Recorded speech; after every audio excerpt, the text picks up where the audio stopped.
کوم ناغه او ځانګړی او بل ډیره مننه کوم قدرمن لیدونکو په پروګرام کې د شیبه د میرمن قمرګل زوی ایمل جان ایمل زاخیل هم په پروګرام کې را سره مل دی لدی څخه لمړی خو مننه کوم چې په دې وضعیت کې بیا هم مونږ ته وخت راکړ او د میرمن قمرګل مینوالو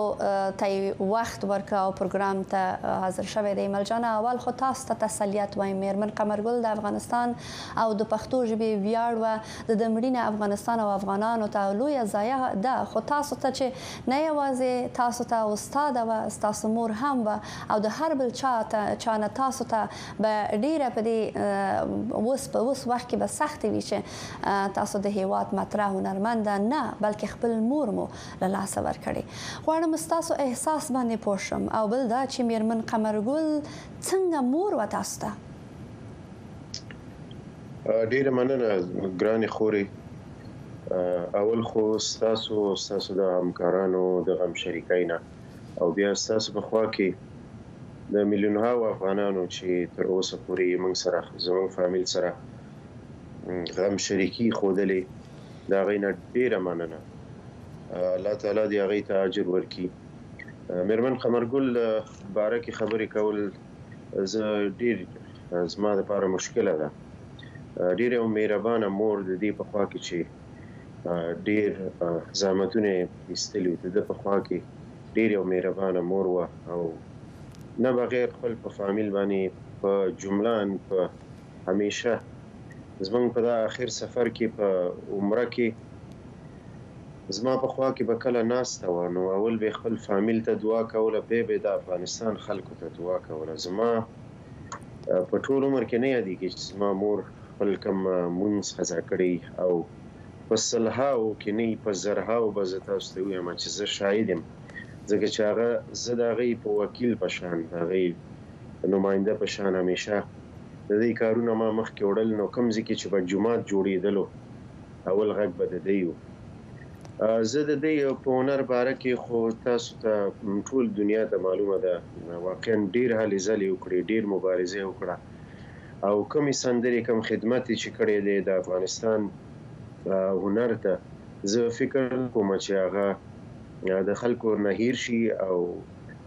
د خلکو په غوږونو کې به د هغې هنر همیشه ژوندی وي یوه پوښتنه چې د خلکو په ذهن کې اوس هم شته او خلک غواړي چې ورباندې پوه شي ایمل جان هغه دا ده چې د میرمن قمرګلې ناروغي څه وه مونږ خو د مرګ خبرم په ناګهاني واورېده خو دا چې دا څه موده کېده چې دا ناروغه وه په روغتون کې وه د دې په هکله که لیدونکو ته لږ څه معلومات ورکړئ ګرانې خور ما زما مور دا ډیر یو بده مریضي چې خدای دې ټول مسلمانان او ټول انسانان د دنیا دې نه وساتي چې موږ ورته ډیر مرګباره مریضي او چې سرطان ورته وایي دا پروسه کال زما د مور په شوش کې په چپ خواته دا پیدا شوی او مور مې ډیر زیات مبارزه وکړه او خپل یعنی ډیر زیات تکلیفونه ولیدل او ما دا مریضي د دې نه هم پټه کړې وه خپل د فامیل نه کورنۍ نه مې هم پټه کړې وه زه په دې یقین وم چې زه به انشاءالله د دې علاج کوم خو متاسفانه چې دا په هغه رقم دا مریضي وه چې هغه خطرناکترین حالت کې وه او تقریبا یو کال دې غریبي ډیر زیات تکلیفونه ولیدل بیا په شفخانه کې وه او په شفخانه کې یو څو ورځې وه نو ما په هماغه ورځ باندې یو امام راغوښتی او د جومات هغه ورسره ویل چې ته تلاوت وکړه زما مور دا 10 ورځې کېږي خپل لمونځونه یې قضا کړي نو هغه خپل تلاوت 15 منټه به هم نه و یو 2 دقیقې چې دغه تلاوت شروع شو نو ډېر په ارامه باندې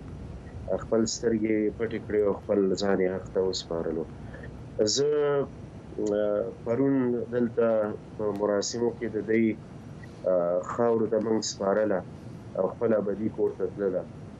تاسو یقین وکړئ چې زما دلته زموږ څوک خپل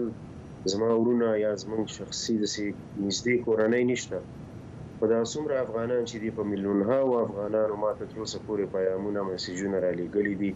او په هدیره کې ما سره زما ډیر خواږه هیوادوال را سره ولاړو او دا احساس ما ته رانه کو چې ځان ته یم او دا یادوري راته دوباره وکړه چې میرمن قمرګل هنر به د تل لپاره د خلکو په زړونو کې وي او همیشه هغه کسان هغه ځوانان چې رالوی شوي دي چې هغه د میرمن قمرګل باره کې دومره معلومات نه درلودل پرون په هدیره کې ما ته به یې غاړه راکوله او اوښکې به یې تویولې د دې په خوا کې چې دغه میلیونها افغانانو خپل غم شریکي ښودلې زموږ د هنرمندان خصوصا د دې همسنګره چې زه د هغې نه په ډېر زیات په بارهاو د هغې نه مننه کومه د استاد ماوه شته کې دا نومونه یاد کړم خو د بعضو نومونه به ما نه پاتې شي استاد ماوه شوه میرمن پرستو وه میرمن نغمه سیما ترانه میرمن سلما یعنی ډېرو څومره چې دغه هنرمندانې دي او دوی ما ته مسیجونه کړي شخصي او باور وکړئ چې د دې ټولو مسیجونو په ژړا باندې دي چې دا زموږ یو خور وه او خپل همکارانو سره په راډیو کې یا په ټلویزیون کې همیشه ډېر د یو ښه اخلاقو میرمن وه ډېر ساده یې ژوند وکړو تر اخر ورځې پورې ده ته معلوم نه و چې د ده شهرت څومره په دنیا کې خور دی او څومره مینوال لري ډېر یو ساده ژوند بالکل ایمل جانه د میرمن قمرګل وروستۍ خبرې په ناروغي کې چې په روغتون کې وو څه وې څه هیلې درلودلې د وطن په هکله څه ویلې په جلا وطنۍ کې په داسې وضعیت کې خبرې تاسو ته څه وایي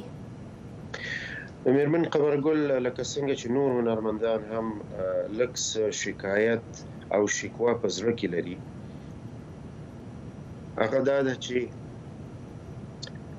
هنرمند په ژوند کې قدر ډیر کم وي متاسفانه چې کله چې به موږ هنرمند د لاسه ورکو نو بیا ډیر زیات د هغې یادونه کېږي زه هیله مند یم چې کوم هنرمندان چې زموږ ژوندي دي چې د دې قدر وشي د دوی په ژوندانه باندې د دې قدر وشي نو زما مور هم ډېر څه ګیلې شکوې لرلې د رسنیو نه بعضې خلکو نه زما مور 22 کاله ما سره په یو کور کې اوسېدله او زما نه یادېږي چې زموږ ډېر شتمن تجاران ډېر پیژندل شوي ډېر مطرح خلک شته دي خو زما نه یادېږي چې زموږ دا دروازه چا ټکولي او یو کس ولاړ وایي چې نور خو څه نه خو صرف میرمن قمرګل زه نن تا ته راغلی یم چې تا د 70 کالو نه ډېر دغې ژبې ته دې ملت ته دې کلتور ته خدمت وکړو زه صرف راغلی یم چې تا ته یو سلام وکړم دا ډېر د افسوس خبره ده چې یو هنرمند په ګیله او په شکوا خپل د خلکو نه ځي خو د ده په خوا کې زه ډېر خوشبین یم زه پوهېږم چې زموږ په کوم حالت کې چې موږ افغانان فعلا قرار لرو مشکلاتو سره زه پوهېږم چې د هر افغان په زړه کې زما د مور دپاره د دې هنر دپاره مینه ده او په دې باندې زه متيقن یم بالکل په دې کې شک نشته د افغانستان د موسیقي او د افغانستان د خلک او زموږ د هویت ویاړ ده په پروګرام کې را سره ګودر زازای صاحب هم شته زازای صاحب ولې په ژوندانه کې د هنرمندانو قدر نه کیږي دغه کلتور او دغه دود ولې په افغانستان کې